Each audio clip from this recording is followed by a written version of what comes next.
Tristemente te diría que es casi imposible convencerlo, porque el marco prohibicionista dice otras cosas. Dice, haz lo que te vas a ganar de dinero. Ese lícito está prohibido, que no está arreglado, ni el Estado no interviene, se paga una fortuna por ello. Si llevas 5 kilos de mangos, te ganas un precio, si llevas 5 kilos de chocolate, te ganas $20,000 o lo que sea.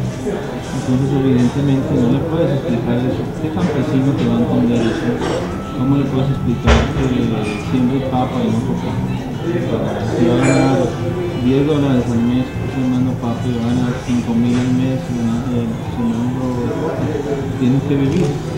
Al haber una ausencia de oportunidades, de trabajo para la gente, y además, sumado a que la prohibición es lo que garantiza la alta rentabilidad del negocio, es imposible. La única manera que yo tengo para mostrarle a un joven eso es desde mi experiencia personal, y decirle, mira, puede ser que si tienes el talento para ser exitoso en el narcotráfico, lo más seguro es que te sobre talento para ser exitoso afuera sin necesidad de ser un hombre violento ni tener que ir por los lados de la ilegalidad.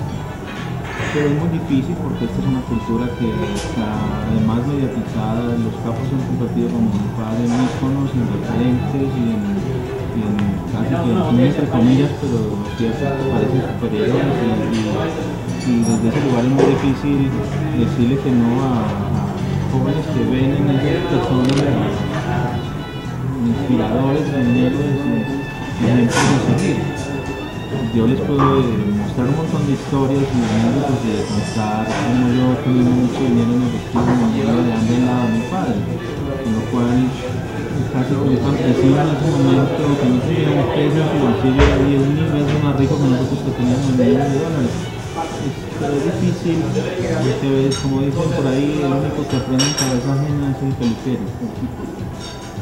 Si logro invitar a un joven ser exitoso en que transforme su intención y convertirse en ahora ha valido la pena esta vida que me tocó vivir para poder transformar aunque sea una otra vida. Lo he logrado con algunos chicos que he tenido contacto con redes sociales y que me escriben en el mismo deseo de convertirse en Pablo. Cuando empiezo a compartir la historia, se les quita bastante las ganas de seguir por ese camino. Pero también he tenido amigos de toda la vida a los que no he podido convencer, no persuadir. Creo que no pueda convencer a nadie de nada, pero también es triste porque bueno, algunas veces hemos tenido éxito y otras veces no, y porque no he tenido éxito están muertos. No los quisieron ver. Yo tenía como 8 años, más o menos. Mi hermana estaba bastante más joven y era mi compañera de celda. Tenía 1 o 2 años de edad. Ella ni siquiera podía declararse inocente porque no sabía hablar. La persecución fue brutal y permanente de parte del Estado, que le costaba reconocernos como individuos independientes, más allá de que portábamos la situación de mi padre. Mi primera estadía en la cárcel fue breve, estuve 24 horas con mi hermana, con mi madre, por nada. Mi padre escapó de un retén policial, nosotros estábamos en ese retén, pero no íbamos con él. Y quedamos presos. No llevábamos armas, no llevábamos drogas, todos los papeles estaban en regla. Mi hermana podría hacerle daño a quien. Y eso generó violencia. El comandante de la policía ordenó hacer detención. Mi padre después ordenó el asesinato del comandante. Ya la corrupción que había y la supuesta vinculación empezó a diluir y una guerra. Murieron un montón de policías y murieron un montón de bandidos. Al final ya no importaba quién. Como que se hizo una bola de nieve, ¿no? La violencia solo te trae más violencia. Nunca por la vía de la violencia no se logra la paz. Así que es difícil, es una experiencia que después de haberla vivido en carne propia te diría, te diría que no se la deseo ni al peor enemigo. Dime algo, ¿tuviste algún tipo de mejor trato dentro del penal o no hubo alguna distinción? Sí, a mi padre la verdad es que lo idolatran dentro de los penales. Y el contador que me extorsionó casi lo asesinan, le había hecho esto a la viuda de sus hijos. Y nosotros realmente hasta los guardianes de las cárceles tienen una enorme simpatía por ellos. Es muy difícil, depende a quién le preguntes. Si le preguntas a alguien de la alta sociedad en Colombia, seguramente te va a poner en evidencia un montón de razones que son válidas para odiarlo y demás. Y si le preguntas a alguien que viva en la basura, en Medellín, en cualquier ciudad de Colombia, te va a dar otra respuesta. Era impresionante ver la cantidad de dibujos que había dentro de las celdas, con las uñas, con las ceniza de los cigarrillos. Uno que hubiera y la gente dibujaba y escribía expresiones de arrepentimiento permanentemente. Dios mío, perdóname, mamá, no lo vuelvo a hacer, hijo mío, mira el daño que te estoy haciendo, puros lamentos. Un poco tarde ya, y esas imágenes se me quedaron grabadas porque yo llegué ahí, yo no tenía nada que escribir, no le había hecho daño a nadie, estaba de hecho dando clases en universidades prestigiosas de Buenos Aires y caí preso por lo mismo. Entonces fue un proceso difícil, al principio había cierta tensión porque fuimos detenidos en un lugar que se llama la Superintendencia de Drogas Peligrosas, una especie de la DEA argentina, con lo cual no fuimos recibidos con mucha simpatía, te imaginarás, y aplicamos, o sea, no quisimos entrar en el juego de la corrupción para caerle mejor a alguien, y con el tiempo nos ganamos nuestro espacio, y debo decir que entendimos también el punto de vista de la cotidianidad del policía, que le pagan muy mal y lo mandan a una guerra que no tiene sentido, que encima no le compran ni un chaleco antibala en Buenos Aires, que su pistola se la tiene que comprar él, y están peleando contra un fantasma, contra la basura que dejan los políticos regada por ahí. Entonces debo decirte que fueron experiencias interesantes porque vi llorar a policías cuando salimos en libertad. Y lloraban de alegría de que nos íbamos, pero también de que nos iban a extrañar, y nosotros también a ellos. Aprendimos a entender que éramos personas, que éramos seres humanos, que cada uno había nacido en un lugar distinto en la vida, y que porque a un político que no creo que se merezca mucho respeto como inicio, nos vamos todos enfrentados. Es una guerra que nunca va a terminar hasta que alguien tenga la humildad política de reconocer este fracaso.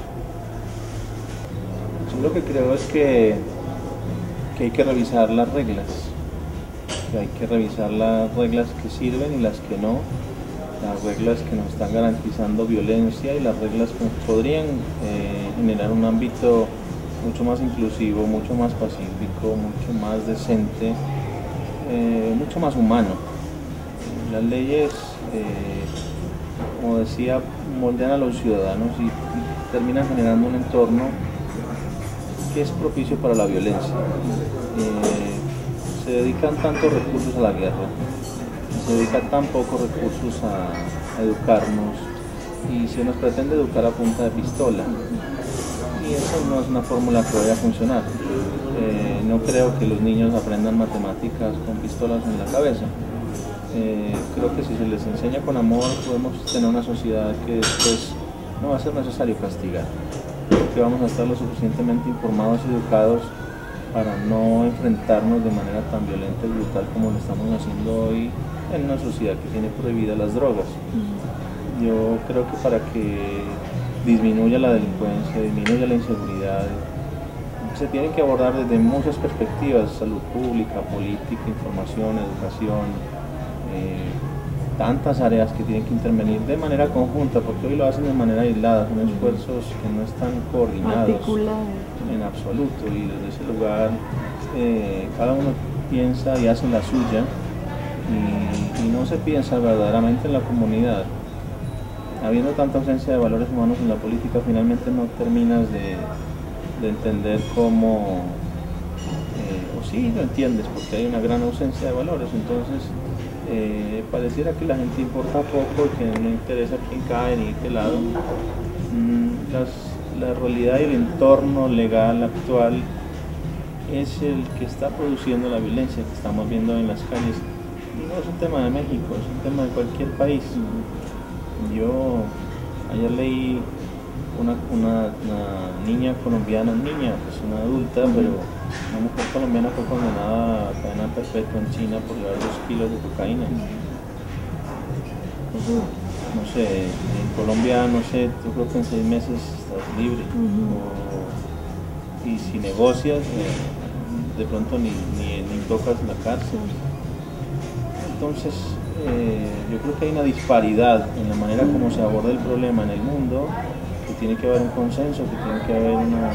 Pero bueno, esto mueve mucho dinero, mueve muchos intereses políticos y económicos. Entonces, desde ese lugar es difícil encontrar los grandes beneficiados son los países productores, vendedores de armas. Y es difícil que todos coincidan en que hay que cerrar un gran negocio, que es el negocio de la prohibición y de la violencia. Más que el negocio del narcotráfico en sí, el gran negocio es prohibir y hacer que la violencia se mantenga viva. Bueno, es la John Howard Foundation. Ellos se ocupan como de buscar que la persona que cumple una condena, que sale de la cárcel, pueda insertarse de una manera positiva en la sociedad. En ese lugar le brindan todo el apoyo. Creo que es una sociedad que está muy avanzada. También lo habla la cantidad de años que tiene esta fundación operando dentro del país y que ya se ha convertido en una organización internacional. Desde ese lugar creo que tenemos mucho que aprender de las sociedades que han encontrado alternativas diferentes a la discriminación, a la violencia, por el simple hecho de haber sido condenado o no, y creo que nos llevan una terrible ventaja en cuanto a las formas de abordar los problemas de la sociedad. Tiene el concepto de la justicia restaurativa, que es algo muy interesante, que involucra a la comunidad para resolver problemas que no necesariamente tienen que llegar a ámbitos judiciales, y se proponen desde el diálogo, desde la reconciliación, siempre desde los valores humanos, desde aquello que nos hace personas, desde ese lugar. Entonces, nosotros estamos muy acostumbrados a que la ley dice 2 más 2 es tanto, entonces así eres condenado, así eres maltratado o discriminado, y no sé, las leyes no están humanizadas, las leyes están planteadas desde un ideal de que somos un ser absolutamente perfecto, inmaculado y que vamos en una sola línea en la vida, y no somos eso, estamos llenos de defectos, y desde esa óptica yo creo que se debe abordar el diseño futuro de esas normas. Tampoco el papel de las cárceles está cumpliendo el que es el de resocializar, el de reeducar, el de darle oportunidades dignas a las personas para que se eduquen, para que crezcan espiritual e intelectualmente, para que tengan opciones en salir. Y también fomenta una discriminación en salir. Te puedes salir abogado o médico, nadie te va a dar trabajo. Tienes que sobrevivir, tampoco hay autonomía, tampoco hay dignidad para las personas, y es un ciclo que se repite.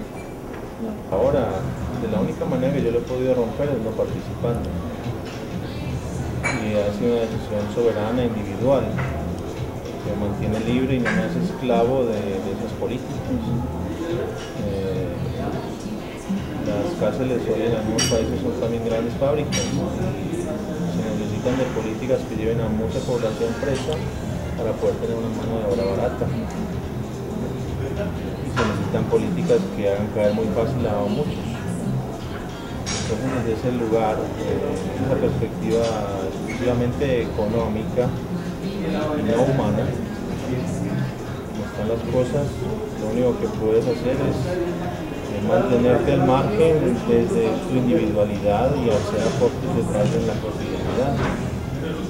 Pero mientras las razones de fondo que están generando todo ese caos no sean revisadas y rediseñadas, tampoco va a cambiar. De hecho, te diría que nada ha cambiado, al contrario, te diría que vamos empeorando y vamos muy rápido hacia lo peor. Y todavía no hemos visto lo peor. Todavía seguimos viendo la punta del iceberg. Yo creo que es el respeto a la vida, la solidaridad por los demás, la compasión, la lealtad, la humildad, la amistad, el respeto por la familia, por el vínculo familiar, la educación. Creo que están todos en crisis, no importa cuál nombres, pareciera que el único valor que se impone finalmente es el del dinero y es el que te permite obviar a los demás valores. Entonces ves como amigos entregan a sus amigos, como familiares entregan a sus familiares y terminamos siendo una mercancía que simplemente es cambiada porque favorece a tus intereses o no. Entonces también eso explica por qué las organizaciones delincuenciales cada vez duran menos, porque dentro de ellas había valores que funcionaban para que esa organización sobreviviera en el tiempo. Hoy esos valores se están perdiendo completamente, se están vaciando por esta guerra y eso explica por qué cada vez los carteles y los narcos duran menos en el poder, porque tampoco fomentan esa lealtad, o sea, ese respeto por la vida y ese camaradería y compañerismo y demás.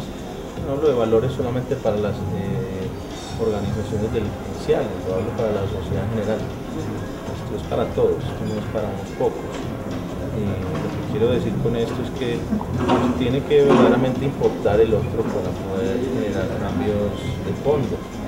Estamos mirando nuestros intereses exclusivamente, pues los demás no valen un peso para nadie.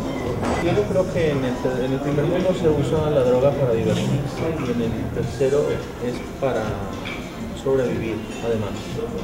Yo creo que hay enorme falta de oportunidades dignas de trabajo para la gente, hay una gran pobreza y una gran desinformación, una enorme mala educación y falta de acceso a esas oportunidades que no le deja mucha opción a mucha gente que se muere de hambre y no encuentra otro recurso ni otra salida distinta a las de las drogas.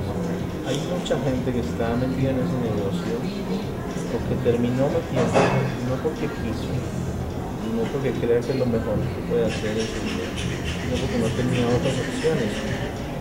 Y las opciones uno se las puede generar, pero también entre todos tenemos que dar opciones a otros. Y el Estado es que menos hace por brindarle opciones dignas a las personas en su trabajo. Se invierte en ampliar las prisiones, pero no en educar a los ciudadanos. Se invierte en la guerra, pero no se invierte en educación. Entonces, en ese lugar es muy difícil que tú puedas exigir un cambio, porque no estás dando otras alternativas. ¿Cómo le exiges a un campesino que cultive otra cosa si la coca es por lo que más dinero le dan al final del mes? Y le dan más dinero al final del mes porque la coca está prohibida. Quizás si la coca estuviese hipotéticamente, y no quiero decir con esto que estoy convencido de que la legalización es la salida, pero hipotéticamente me imagino un marco en el que si estuviese legalizado, quizás sea más rentable después plantar tomates. Porque la cocaína es costosa, no porque vale mucho hacerla, porque está prohibida. Había camaradería, había respeto por la vida, o sea, no iban matando porque sí, se fomentaba el diálogo, se fomentaba la reconciliación, incluso entre grandes enemigos. Mi padre, yo creo que hizo muchos intentos de hacer la paz con el cartel de Cali y tenían ambos el poder militar para autodestruirse, para pelearse y matarse entre ellos. Y sin embargo, te das cuenta que ahí adentro tampoco es que se disfrute de ejercer la violencia.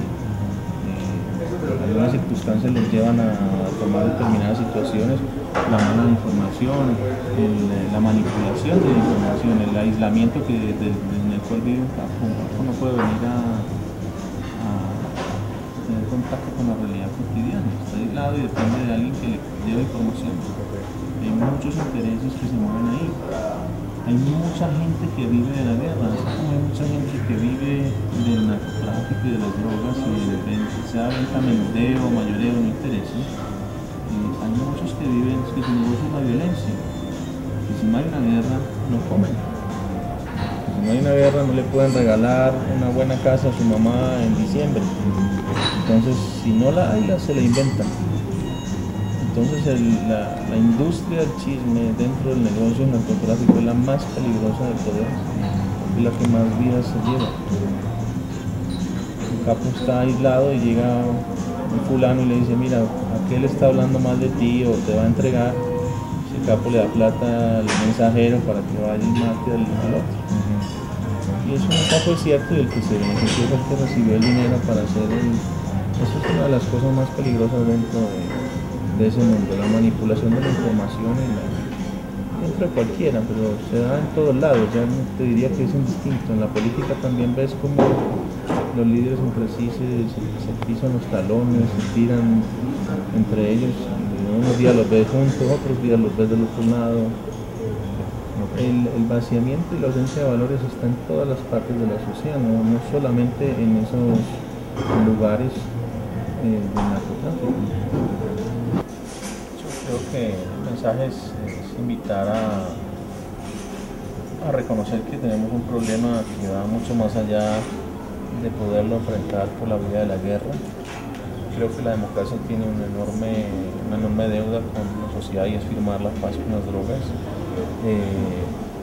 Encontrar alternativas diferentes que le garanticen la paz a los ciudadanos y no este enfrentamiento tan brutal que estamos viviendo hoy. No hay fórmulas mágicas para esto, nadie es dueño de la verdad absoluta.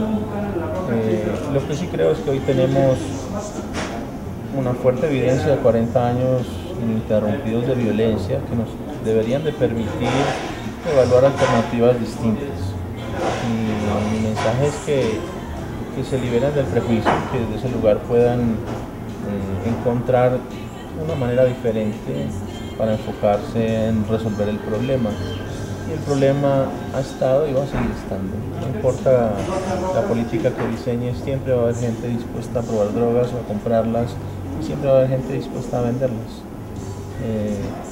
Con lo cual hay drogas que ya están legalizadas que son mucho más dañinas y poderosas que las mismas drogas que conocemos, cocaína, heroína, etc. El alcohol y el tabaco se llevan por delante miles de vidas o millones más de vidas en el mundo, y nos parece normal, nos parece lo más normal del mundo, ¿no? Entonces, ¿legalización sí o no? No lo sé, creo que hay que debatir acerca del tema, creo que nunca se ha dado el espacio, creo que es un tema tabú, creo que es un tema que tampoco me corresponde a mí decirlo, a mí como arquitecto. Si legalizan o no legalizan no me importa, a mí me preocupa si sube el acero o el cemento. La cocaína realmente me tiene sin cuidado, pero me importa porque es mi sociedad, es mi entorno, es el continente donde nacimos, y yo no quiero que nos sigamos enfrentando por una misma sustancia, que no interesa el producto, lo que está enfrentándonos es la prohibición, no el producto. Y yo no puedo tomar una posición activa y decir legalizar es la única salida, yo no lo sé. No soy dueño de la verdad en todo eso, soy dueño de la experiencia que viví, y digo, ok, si queremos seguirnos matando y vivir en guerra eternamente, pues sí, prohíban más. Ahora, la salida de la legalización no lo sé, pero si queremos guerras y muertes, vamos bien por el camino de la prohibición.